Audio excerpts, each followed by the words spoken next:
ಇಬ್ರು ಮಕ್ಕಳು ದುರಂತ ಅಂತ್ಯ ಕಂಡಿದ್ದಾರೆ. ದೀಪಾವಳಿ ಸಂಭ್ರಮ ಮುಗಿಸಿ ವಾಪಸ್ ಆಗ್ತಾ ಇದ್ದವರು ಒಂದೇ ಕುಟುಂಬದ 4 ಮೃತಪಟ್ಟಿರೋದು. ಆಂಧ್ರದ ನೆಲ್ಲೂರು ಜಿಲ್ಲೆಯ ನಿವಾಸಿಗಳಾದಂತಹ ಈ 4 ಹೈದರಾಬಾದ್ನಿಂದ ಬೆಂಗಳೂರಿಗೆ ಬರ್ತಾ ಇತ್ತು ಕುಟುಂಬ. ರಮೇಶ್ ಅನುಷಾ ದಂಪತಿ, ಮನೀಶ್ ಮನ್ವಿತಾ ಅಂತ ಇಬ್ರು ಮಕ್ಕಳು. ಒಂದೇ ಕುಟುಂಬದ 4 ಮಂದಿ ಸಜೀವ ದಹನ ಆಗಿದ್ದಾರೆ. 43 ಜನ ಪ್ರಯಾಣ ಮಾಡ್ತಾ ಇದ್ದ ಬಸ್ಸು, ಇಬ್ಬರು ಡ್ರೈವರು ಸೇರಿದಂತೆ ಒಟ್ಟು 43 ಜನ ಇದ್ರು. ಸ್ಲೀಪರ್ ಬಸ್ ಇದು. ಮಧ್ಯರಾತ್ರಿ 2 ಗಂಟೆ 14 ನಿಮಿಷ ಟೋಲ್ ಪಾಸ್ ಆದಂತಹ ದೃಶ್ಯ ನೀವು ನೋಡ್ತಾ ಇದ್ದೀರಿ. ಮಧ್ಯರಾತ್ರಿ ಸಮಯ ಗಾಢ ನಿದ್ದೆಯಲ್ಲಿದ್ರು ಬಸ್ಸಲ್ಲಿದ್ದವರು. ಏಕಾಏಕಿ ಬೆಂಕಿ ಹೊತ್ಕೊಂಡಿದೆ.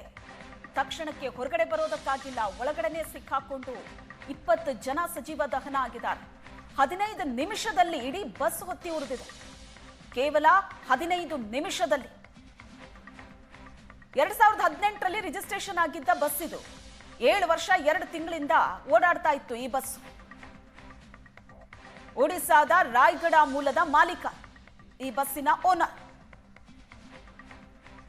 ಕರ್ನೂಲ್ ಬಳಿಯ ಟೋಲ್ ದಾಟಿದೆ ಬಸ್ಸು ಮಧ್ಯರಾತ್ರಿ 2 ಗಂಟೆ 14 ನಿಮಿಷದ ಸುಮಾರಿಗೆ. ಅದಾದ ನಂತರ ಬಸ್ಸಿಗೆ ಬೆಂಕಿ ಹೊತ್ಕೊಂಡಿರೋದು. ಗಾಢ ನಿದ್ದೆಯಲ್ಲಿದ್ರು ಪ್ರಯಾಣಿಕರು. ಬೆಂಕಿ ಹೊತ್ಕೊಂಡ ತಕ್ಷಣ ಏಕಾಏಕಿ ಬೆಂಕಿಯ ತೀವ್ರತೆ ಜಾಸ್ತಿ ಆಗತ್ತೆ. ಬಸ್ಸಲ್ಲಿದ್ದವರು ಒದ್ದಾಡಿದ್ದಾರೆ. ಕೆಲವು ಮಂದಿ ಹೊರಗಡೆ ಬಂದ್ರೆ ಗಾಯಗೊಂಡಿದ್ದಾರೆ. ಕೆಲವು ಮಂದಿ ಪ್ರಾಣ ಉಳಿಸ್ಕೊಂಡು ಹೊರಗಡೆ ಬಂದ್ರೆ 20 ಜನ ಬಸ್ಸಿನ ಒಳಗಡೆ ಸಜೀವ ದಹನ ಆಗಿದ್ದಾರೆ.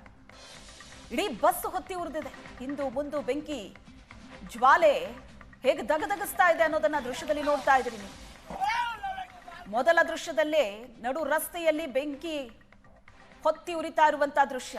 ಎರಡನೇ ದೃಶ್ಯ ಒಂದೇ ಕುಟುಂಬದ 4 ಸಜೀವ ದಹನ ಆಗಿರೋದು. 2 ಚಿಕ್ಕ ಚಿಕ್ಕ ಮಕ್ಕಳು, ಗಂಡ ಹೆಂಡತಿ, 2 ಮಕ್ಕಳು, 4 ಜನ ಮೃತಪಟ್ಟಿದ್ದಾರೆ. ಇನ್ನು ಈ ಆಕ್ಸಿಡೆಂಟ್ ಆಗೋದಕ್ಕೂ ಮುನ್ನ, ಈ ಇನ್ಸಿಡೆಂಟ್ ನಡೆಯೋದಕ್ಕೂ ಮುನ್ನ ಟೋಲ್ ದಾಟದಂತ ದೃಶ್ಯ ನೋಡ್ತಾ ಇದ್ದೀರಿ. ಕರ್ನೂಲ್ ಟೋಲ್ ಅನ್ನ ಈ ಬಸ್ ಪಾಸ್ ಆಗ್ತಾ ಇರುವಂತಹ ದೃಶ್ಯ. ಇದಾಗಿ ಸ್ವಲ್ಪ ಹೊತ್ತಿಗೆ ಬೆಂಕಿ ಹೊತ್ಕೊಂಡಿರೋದು. ನಡು ರಸ್ತೆಯಲ್ಲೇ ಹೊತ್ತಿ ಉರಿದಿದೆ ಬಸ್. ಜನಕ್ಕೆ ಎಚ್ಚರ ಆಗಿ ಏನಾಗ್ತಿದೆ ಅಂತ ಅವರ ಅರಿವಿಗೆ ಬರೋದಕ್ಕೂ ಮುಂಚೆನೆ ಒಂದು ದೊಡ್ಡ ದುರಂತ ನಡೆದು ಹೋಗಿದೆ. ಕೆಲವೊಂದಷ್ಟು ಮಂದಿ ಹಾಗೋ ಹೀಗೋ ಬಸ್ನಿಂದ ಆಚೆ ಬಂದಿದ್ದಾರೆ.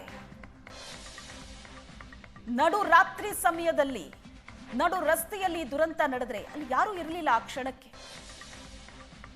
2 ಡ್ರೈವರ್ ಬಚಾವಾಗಿದ್ದಾರೆ. ಆ ಕ್ಷಣಕ್ಕೆ ಏನೋ ಮಾಡಿ 20 ಜನ ಅಲ್ಲಿ ಬದುಕುಳಿದಿದ್ದಾರೆ. ಮತ್ತೆ 20 ಜನ ಸಜೀವ ದಹನ ಆಗಿರೋದು. ನಿದ್ದೆಯಲ್ಲಿದ್ದವರು ಎಚ್ಚರ ಆಗುವಷ್ಟರಲ್ಲಿ ಏನಾಗ್ತಿದೆ ಅಂತ ಅವ್ರ ಗಮನಕ್ಕೆ ಬರೋಷ್ಟರಲ್ಲೇ ಬಸ್ಸಿಗೆ ಬೆಂಕಿ ಆವರಿಸ್ಕೊಂಡು ಬಿಟ್ಟಿತ್ತು.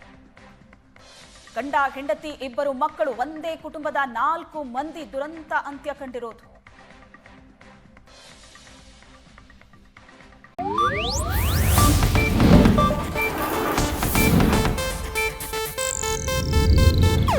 ಇದು ಏಷ್ಯಾನೆಟ್ ನ್ಯೂಸ್ ನೆಟ್ವರ್ಕ್ ಪ್ರಸ್ತುತಿ.